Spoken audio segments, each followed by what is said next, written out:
Saya waktu SD ketika saya ditanyain oleh orang-orang sekitar saya, cita-cita kamu apa mbak? Apa? Saya jawab aja, biduan.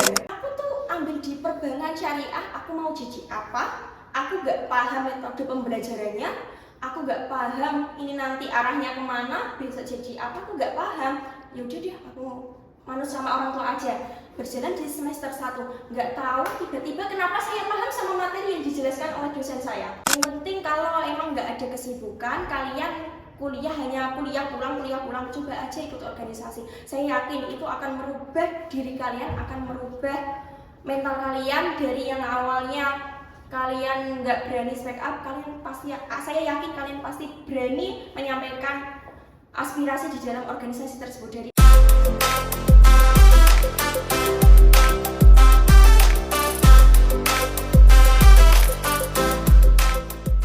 Assalamualaikum warahmatullahi wabarakatuh. Waalaikumsalam warahmatullahi wabarakatuh. Selamat pagi semuanya. Pagi. Bagaimana kabarnya hari ini? Tentu saja mesti baik dong kak. Sebelumnya perkenalkan saya Andi Amelia Valentina. Di sini saya sebagai host pada Persyatalk pada episode kali ini.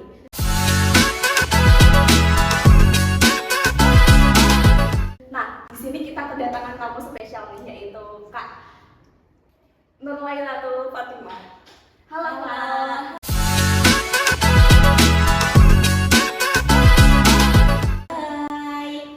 Halo kak, siapa ini kak? Valen, iya. Oke. Nah Kak, Kak Lala kan di sini sebagai wakil ketua umum ya. Bisa diceritakan tuh sebelum jadi wakil ketua umum itu ngapain aja? Diceritakan dari mana dulu? Maksudnya dari saya kuliah atau saya sudah menjerumus di dalam kampus? Bisa diceritakan itu dari awal sebelum masuk dari HRPS gitu. Sebelum saya kuliah aja ya? Iya, boleh. Dari saya masih SD, SMP, SMA. Sebenarnya basic saya itu di seni. Saya tidak ada basic sama sekali di kayak sejarah-sejarah pembelajaran akademik begini tuh saya nggak ada. Di seni ya Pak? Saya basicnya di seni. Bisa Saya suka tari, saya suka melukis, dan mungkin itu soalnya saya dari SD itu pernah mengikuti perlombaan melukis. Dan alhamdulillahnya dulu juara 1. Dulu saya dipesani oleh guru SD saya, Bapak siapa ya? Lupa saya, maaf Pak. Itu dipesani, Mbak, besok kalau kamu kuliah, kamu ambil arsitek. Itu pesan pertama dari guru SD saya. Tapi uniknya, saya waktu SD ketika saya ditanyain oleh orang-orang sekitar saya, cita-cita kamu apa mbak? Apa? Saya jawab aja, biduan. Loh, dulu waktu saya kecil itu saya bercita-cita menjadi biduan. Kenapa Kak? Kalau menjadi biduan? iya nggak tahu. Kalau didengar dari dulu saya bercita-cita menjadi biduan, terus saya berada di posisi sekarang menjadi seorang wakil ketua umum dari sebuah organisasi itu sudah sangat kok bisa? Iya. Kok bisa? Orang saya dari kecil saja basicnya udah seni, udah nggak ada basic di akademik, pengennya ya udah senang-senang, pengennya yang nari-nari, melukis kayak gitu. Nah, di SD itu saya masih mengembangkan nih skill melukis saya. Tetapi waktu di SMP saya itu pengen mondok. Loh, dari menjadi biduan SMP saya pengen mondok. Kenapa Kak? Kenapa jadi biduan? Nggak tahu. Ke mondok jauh Nggak tahu, ini pola pikir yang sangat berubah-ubah ya. Iya. Takdir yang sangat luar biasa Remaja. ya. Iya, di situ tapi tidak diperbolehkan orang tua saya. Kenapa? Soalnya dulu berat badan saya itu kecil banget. Takutnya saya kalau mondok itu mungkin takut orang tua itu takut saya itu jadi rengginang gitu. Jadi ya udah mau nggak mau saya ditaruh SMP yang benar-benar itu bukan keinginan saya. Saya kalau ditaruh di SMP saya pengennya yang di pusat kota. Tapi nggak tahu, pengen aja kalau di pusat kota gitu. Tapi orang tua ya udah deket-deket aja. Terusan di situ kan saya di SMP tersebut kan ada angkutannya yang menjemput dari rumah. Jadi dari rumah diangkut ke sekolah. Jadi orang tua nggak khawatir. Saya di situ saya nggak berkembang sama sekali. Dari ngelukis saya, dari menari saya tanpa sekali berkembang. Kenapa kak nggak dilatih? Nggak tahu, padahal di SMP itu kan ada kelas unggulan. Delala saya itu masuk di kelas unggulan. Loh, kok bisa kak? Nggak tahu, saya nggak tahu sama sekali. Dan di situ saya itu menjadi seperti anomalinya dari kelas unggulan tersebut. Anomali itu maksudnya anomali gimana? Anomalinya itu teman-teman itu pada ambis, tapi saya nggak mau. Loh, Nggak mau. Dan di situ diajari itu kita tuh harus bisa mengikuti teman-teman yang ada di kelas gitu loh. Tapi saya ya udah, kalau diri saya seperti ini, siapa suruh saya ditaruh di unggulan. iya. Ya udah sih, ada yang nyuruh iya. masuk ke kelas unggulan. Tapi alhamdulillahnya saya bisa mengikuti. Soalnya saya tuh tipe orang yang nggak mau belajar. Saya sistem SKS, sistem kebut semalam. Oh, keren. Saya nggak mau belajar, tapi ini jangan ditiru.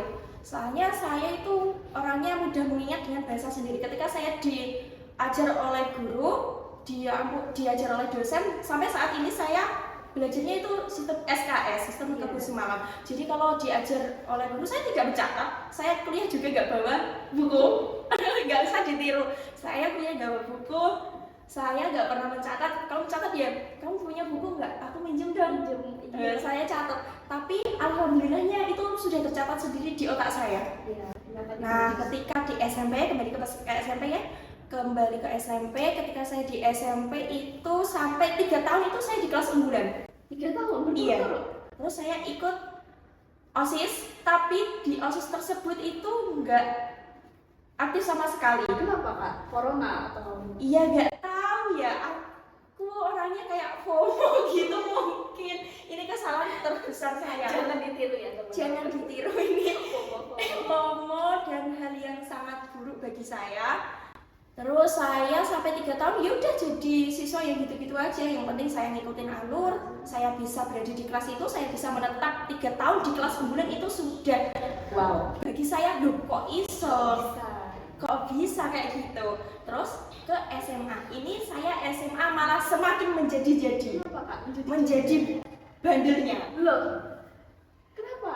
Ya mungkin yang pertama karena faktor pergaulan. Oh. Terus yang kedua karena saya yaitu tadi basic saya masih di basic seni, anak seni banget. Jadi saya nggak mau yang disuruh kamu itu kalau sekolah itu pakai seragam yang gombrong. Nggak mau saya sepan sampai saya masuk BK disobek roknya. Saya pernah itu bandel sekali saya kalau ketika diajar guru saya pergi jajan ke kantin kayak gitu. Jadi itu sangat astagfirullahaladzim, jangan ditiru. Terus beranjak ke kuliah ya, saya pengennya dulu ambil di ISI, Institut Seni Indonesia. Tapi orang tua saya tidak merestui karena takutnya gini, kamu itu anak perempuan, nanti pergaulan di ISI itu sungguh luar biasa. Cewek jadi cowok, cowok jadi cewek. Iya, paham. Soalnya di situ udah kalau seni itu emang orang-orangnya tuh jadi satu gitu loh. Nah, terus orang tua nyaraninya itu di sini. Dulunya kan IAIN ya. Iya. Terus saya itu awalnya nggak mau. Saya kan dulu ambilnya saya dulu itu SNBP saya ambil. Saya ambil nggak boleh diisi, yaudah saya ambil di UNES. Di UNES ini saya ambil seni tari. Seni tari di mana itu membuat portofolio. Iya. Portofolio ini sudah dibantu oleh guru saya. Guru saya sudah menemani saya dari SMP, dari SMA, dari ekstra tari yaitu Bu Titi. Makasih banget Bu Titi sudah membantu saya dari kelas 1, kelas 10 sampai ke kelas 12 mengajar saya tentang beberapa tari kreasi, tari tradisional seperti itu.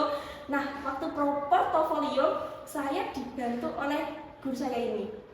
Nah, sampai akhirnya saya itu juga sama teman saya itu buat portofolio. Teman saya membuat itu portofolio, dia kan ambil jurusan olahraga, saya di sini.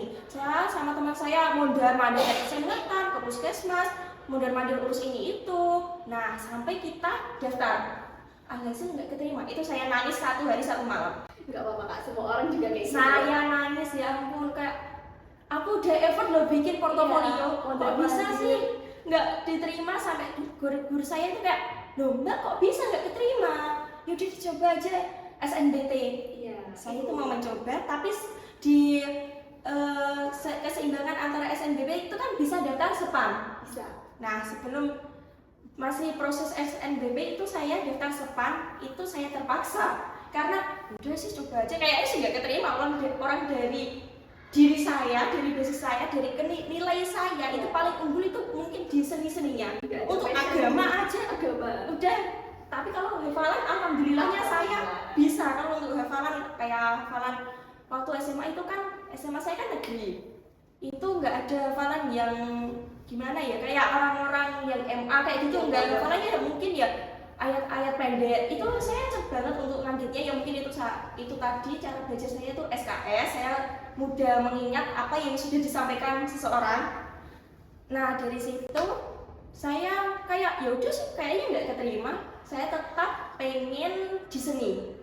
Terus saya daftar buat akun sama teman-teman. Terus sampai rumah saya tanyain orang tua, Bu, Pak, ini saya kira-kira ambil di mana ya? Di yang berbasis agama. Udah di IAIN aja, yang dekat kamu perempuan. Ya udah, aku itu berat hati sekali untuk memilih di sini. Soalnya dulu itu kalau sudah mendengar kata IAIN itu kayak orang-orang itu gimana ya? Ya kok di IAIN sih? Kayak gitu loh. Iya, paham. Dulu ya saya ya mengikuti kata-kata orang tersebut ya, kayak ya sih kenapa sih aku di IAIN, aku nggak mau kayak gitu. Kayak pernah ada sesi kayak protes sama orang tua enggak? Pernah, waktu pemilihan prodi, pemilihan itu kan aku tuh dulunya milih apa ya, perbankan syariah sama ekonomi syariah kayaknya, kalau enggak ya MBS kayaknya. Tapi perbankan syariah di pilihan pertama. Kenapa, Kak? Karena orang tua saya itu kan waktu pemilihan itu kita di kamar bareng-bareng, terus Bu ini aku milih apa ya, orang tua yang majetin, udah perbankan syariah. Aku terus ya Allah, kenapa harus perbankan syariah? Terus aku mikirnya, terus aku jadi apa sih ya Allah, kayak gitu. Nah terus udah saya pilih perbankan syariah, dua pilihan itu saya pilih di sini IAIN Kudus sama mana ya, Surakarta. Oh, Terus setelah itu saya kan menunggu ada pengumuman SNBP terlebih dahulu, ternyata gagal. Terus selang beberapa hari saya cek yang SEPAN PTKIN. Saya ngeceknya itu, alah udah, saya ke kamar, HP-nya tak taruh kasur, tak klik, keterima. Apa alhamdulillah. enggak, alhamdulillah, astagfirullah. Kenapa astagfirullah? Shock ya ampun, aku ya dari SD, SMP, SMA aku di negeri, tiba-tiba saya keterima di yang berbasis agama. Ya ampun, kaget, aku jadi apa ini nanti ya, langsung gitu. Aku jadi apa, aku takut kayak gitu toh. Terus setelah itu ya udah dijalanin aja, masuklah di perkuliahan. Pertama kali itu waktu itu kan ini untuk menjelang ke menjadi transformasi menjadi UIN itu ada program ngaji setiap pagi di IAIN waktu itu, waktu masih namanya IAIN. Itu berangkatnya ngajinya itu kan jam 6:30. Yes, jam 6:30. Saya itu dari Demak, dulunya saya ngelaju. Mau nggak mau kan saya kalau berangkat berarti harus 5:30 dong. Pagi-pagi 5:30. Pertama kali saya ngaji, itu saya pulang dari kuliah, saya sampai ke rumah saya nangis. Kenapa, Kak? Kenapa nangis? Nangis sekali, nggak tahu, tiba-tiba saya ke rumah. Malam hari itu saya di kamar, saya nangis, perasaan saya kayak gini. Ya Allah, kenapa aku bisa di sini? Aku nggak mau, nggak mau. Nyesel gitu ya, Kak? Nyesel. Tapi terus disamperin orang tua sama kakak saya punya kakak perempuan yang dulunya juga pernah ya kuliah juga, jadi punya pengalaman gitu loh. Terus saya disamperin orang tua saya, gimana Mbak kuliahnya? Saya nangis, saya nggak mau jawab, saya nangis, kesannya saya marah sama orang tua saya, kayak Bapak Ibu sih milih aku di sini, aku tuh nggak mau, ini bukan diriku, kayak gitu. Ya terus saya nangis, saya diginikan kakak saya, udah jalanin aja nggak apa-apa. Saya ditanya, ada temennya nggak ada. Dulu saya pertama masuk kuliah itu teman saya sekelas juga, itu namanya Mbak Anggun. Iya, itu dulu waktu saya ditanya sama tua saya, gimana kuliahnya, ada temannya nggak ada, temanku Anggun aja. Aku gimana Bu, Pak, aku nangis, aku nggak mau. Terus karena saya nangis seger, orang tua bilang gini, udah dilepas aja, nggak usah diterusin, mumpung belum terlalu dalam. Saya disuruh ambil mandiri di kampus keinginan saya. Dari orang tua bilang kayak, yaudah mbak, dilepas aja, nggak usah, mumpung masih awal, belum terlalu panjang, pindah aja nggak apa-apa. Saya langsung, berarti saya mungkin dari situ ya, terus merasa bersalah sekali kayak, ya Allah, orang tua saya sudah merestui saya di sini, kenapa saya mengecewakan? Baru awal kok saya mengecewakan. Bersalah. Dari situ saya ditenangin kakak saya, udah nggak apa-apa, besok enak dijalanin aja. Soalnya pikiran saya, aku tuh ambil di perbankan syariah, aku mau jadi apa? Aku nggak paham metode pembelajarannya, aku nggak paham ini nanti arahnya kemana, bisa jadi apa, aku nggak paham. Yaudah deh, aku manut sama orang tua aja. Berjalan di semester 1, nggak tahu tiba-tiba kenapa saya paham sama materi yang dijelaskan oleh dosen saya. Kenapa kak? Kan basic Nggak tahu sekali saya kenapa bisa terusan. Pertama kali itu kan keluar IPK ya, semester 1 keluar IPK, kok IPK saya kok bagus. Kenapa kak? Spill. Bagus intinya. Intinya bagus. Loh, saya kaget dong, kok saya bisa dari situ. Terusan kalau saya rasa itu, loh, ketika saya di kelas kok aktif, kok saya kok bisa bertanya, oh berarti kayaknya mampu deh, sebenarnya mampu. Terus menjelang semester 2 itu kan ada ajakan untuk ikut organisasi. Saya nggak mau. Kenapa kak? Saya nggak mau awalnya, nggak tertarik kayak gini. Ya apa sih ikut organisasi, mau jadi apa? Mau jadi Itu awal pikiran yang tidak jelas. Ada soalnya saya dulu pengen ngelaju, ya udah aku pengen kuliah. Kan karena pikiranku masih gini, alah dipilihin orang tua, udah penting aku kuliah. Ya, aku nanti kalau pulang aku bisa nongki, dan pikiranku kayak gitu. Ya nggak mau ikut organisasi, ngapain pusing-pusing, ngapain nanti rapat-rapat, aku nggak mau. bisa tertarik buat Terus dulu aku diajakin teman aku gini, ayo daftar, kamu nanti di BSDM kamu itu pandai bicara. Terus aku nggak mau, aku takut. Nah iya, terus itu saya sama teman-teman saya yang sering berkomunikasi juga, teman-teman saya sering saya ajak komunikasi itu daftar. Ya udah, untuk teman-teman saya daftar aja deh. Tapi saya dulunya itu milihnya di public relation. Saya disuruh ikut PSDM, tapi saya nggak tahu, aku pengennya nyoba aja di public relation, coba-coba, siapa tahu beruntung kayak gitu. Terus belananya saya keterima nih di public relation.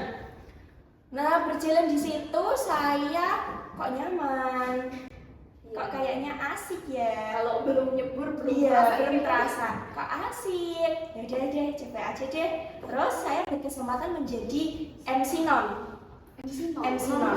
formal. Alhamdulillahnya saya bisa mencairkan suasana. Itu waktu di panti asuhan pertama kali itu. Buka puasa di BNPS itu kan ada program kerja bansos, bantuan sosial, dan juga ada berbuka bersama anak-anak panti ini. Nah di situ saya berkesempatan untuk menjadi MC non. Nah, kok saya bisa mencairkan suasana sama anak-anak, sampai waktu selesai acara juga anak-anak masih care sama saya. Loh, berarti saya bisa nih public speaking, saya bisa nih bicara di depan umum seperti itu. Terus berjalannya waktu saya dijadikan MC terus. Saya bisa mengendalikan diri saya. Dari situ saya merubah diri saya, mungkin mindset saya yang dulunya pengen kuliah pulang, sekarang enggak. Sekarang kayak udah deh, enak kayaknya. Soalnya dari pertama saya nge-MC itu saya sudah membawa perubahan pada diri saya. Yang awalnya saya ini ekstrovert, tapi ekstrovert orang-orang bandel lah seperti itu. Tapi sekarang saya bisa membawa keekstrovertan itu menjadi hal yang baik, hal yang positif, dan membawa manfaat bagi orang-orang sekitar saya kemungkinan ya. Nah dari situ setelah berjalannya satu periode, nggak tahu kemarin tiba-tiba teman-teman itu pada nunjuk saya menjadi wakil ketua umum. Itu nunjuknya tuh dari hal apanya dulu? Nggak tahu, saya ya juga bingung kenapa teman-teman itu pada pilih saya, padahal saya itu ya orangnya mudah ketawa, tiba-tiba nggak bisa serius gitu loh, ketawa sedikit ketawa terusan, kalau bicara juga tipe. Kenapa teman-teman pada milih saya? Waktu dipilih saya kalian yakin pilih saya? Yang pertama saya itu sekarang kan ngekos, cuma kalau Sabtu Minggu itu saya pulang karena homesick. Saya nggak bisa. Tapi kan sekarang kan kalau menjadi wakil ketua harus siap siaga kapanpun untuk datang ke kampus melakukan acara-acara apapun, undangan-undangan apapun seperti itu. Misal ada rapat dadakan. Iya, saya juga bilang sama teman-teman, kalian yakin pilih saya? Saya itu homesick, saya masih anak ibu, anak bapak yang sedikit-sedikit, ibu ini kemana arahnya, bapak ini kemana arahnya. Saya bingung, tapi yaudah deh dijalani aja. Saya di kos itu takut, saya kan satu kos itu 2 orang. Saya curhat, ini gimana, aku tak wedi, aku kok takut, nanti kalau aku nggak bisa ngejalanin gimana. Tapi yaudah deh, orang teman-teman aja memberikan kepercayaan kepada saya, kenapa saya tolak? Orang ada kesempatan, kenapa tidak kan gitu. Kembali yang tadi. Iya, terus Belum nyebur, belum ngerasain, bener. Yaudah cobain aja. Sampai saya kalau bilang sama teman-teman saya yang satu angkatan, kalau saya salah, tolong diingetin aja ya, nggak apa-apa. Saya nggak sakit hati, soalnya saya juga, kita semua itu sedang belajar. Jadi nggak usah, aku nggak mau ngingetin kamu, kamu kan atasan masa diingetin, nggak usah ya seperti itu. Jadi ingetin aja orang. Saya juga belajar, saya di sini kalian tunjuk, teman-teman tunjuk, diberikan tanggung jawab yang besar.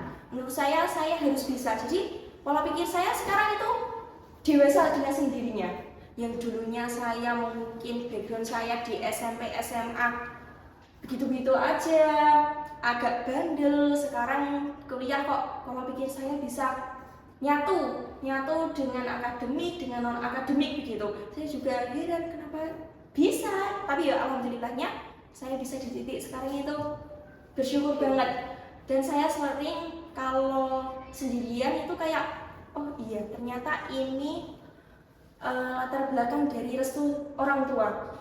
Kalau orang tua saya tidak menyuruh saya berada di UIN Sunan Kudus, saya tidak akan pernah menjadi seperti ini. Saya mungkin saja kalau saya jadi mengambil sesuai keinginan saya, kemungkinan besar ya saya masih dengan diri saya yang dulu, yang bisa dikatakan banyak tingkah. Kemengnya itu apa ya? Kemengnya centil, pokoknya centil, bandel, kayak gitulah saya. Jadi ya alhamdulillah sekali, terima kasih Bapak Ibu sudah merestui saya, sudah memberikan peluang saya. Biarpun orang tua saya itu tidak pernah menekan saya, kamu harus jadi seperti ini, kamu harus bisa, kamu saya taruh di sini, kamu harus bisa, nggak pernah menekan.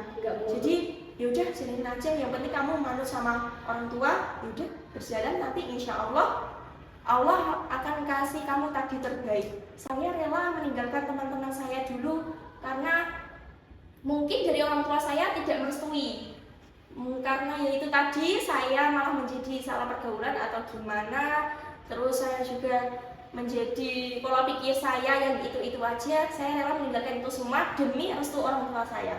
Saya kayak takut banget, semakin dewasa apa sih yang dicari kalau bukan tentang masa depan kita sendiri, gitu ya Kak.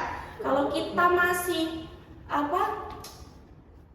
memikirkan waktu bermain kita, lantas gimana kita memikirkan masa depan kita ke depannya nanti? Kalau kita selalu berada di jalan restu orang tua, insya Allah nanti ke depannya akan mendapat takdir yang terbaik gitu Kak. Nah, untuk kan Kak Lala tadi kan jago di bidang seni ya? Iya. Nah, sekarang ini dalam jabatan wakil ketua umum itu kayak masih nyambi gitu nggak? Kayak masih nyambi, karena di HMPS sendiri itu diadakannya program kerja tari, ada tari itu di divisi minat bakat. Jadi di dalam divisi minat bakat itu ada program kerja tari yang dimana dilaksanakan 1 bulan itu 1 kali atau 2 kali. Jadi ketika program kerja berjalan saya ikut. Terus nanti kalau ada event, ada pembukaan, terus ada tarinya saya ikut. Jadi saya nggak langsung meninggalkan basic saya tetap ditari, saya anak seni kok kayak gitu. Biarpun saya dulu backgroundnya seperti itu, saya sekarang bisa mengimbangi dengan akademik dan non akademik, dan juga saya tidak meninggalkan basic seni saya gitu. Ya, Kak Lala ini kan aktif dalam organisasi ataupun enggak ya.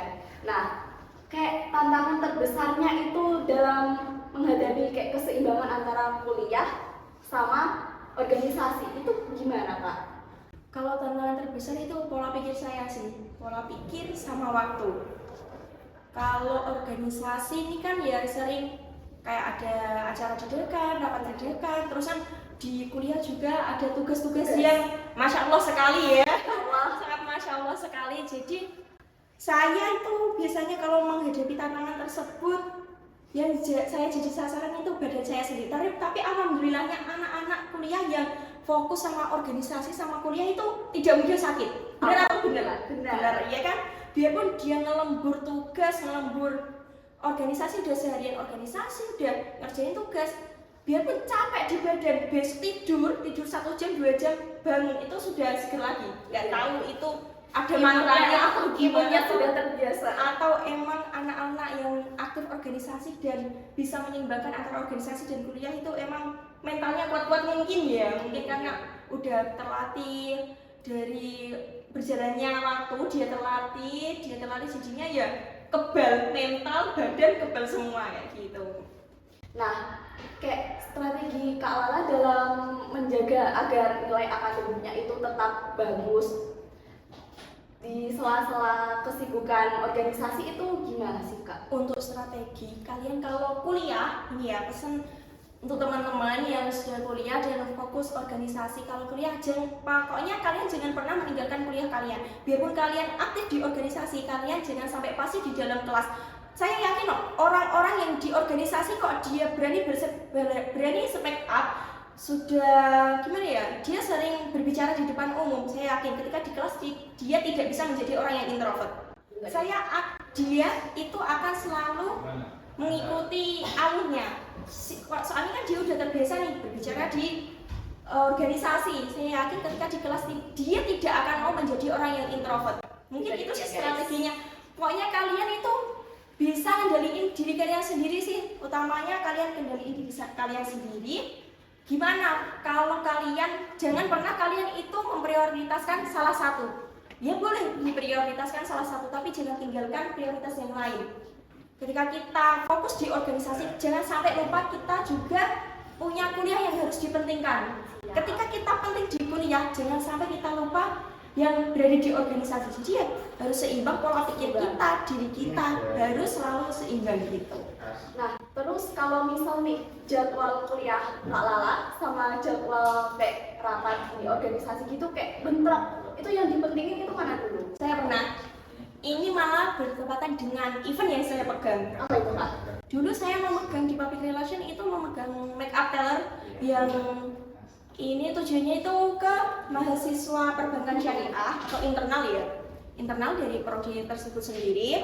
Nah di situ saya juga ada matkul, tapi alhamdulillahnya itu kan kalau kita ada matkul, ketika kita mengikuti organisasi itu kita bisa izin, bisa izin. Jadi kalau dikatakan bentrok, ya bentrok, tapi pintar-pintar kita aja sih untuk mengatur hal tersebut. Yang penting kita sudah izin jauh-jauh hari, atau kalau kita mau ada event tersebut, udah kita izin sama dosen kita dulu. Diizinkan pastinya nanti kita bisa, yang penting pola pikir kita bisa mengikuti materi-materi yang sudah disampaikan dari awal yang kita belum bisa mengikutinya. Jadi ya saya ikut organisasi tersebut terlebih dahulu, karena kan emang yang terdahulu kan organisasi waktunya ya.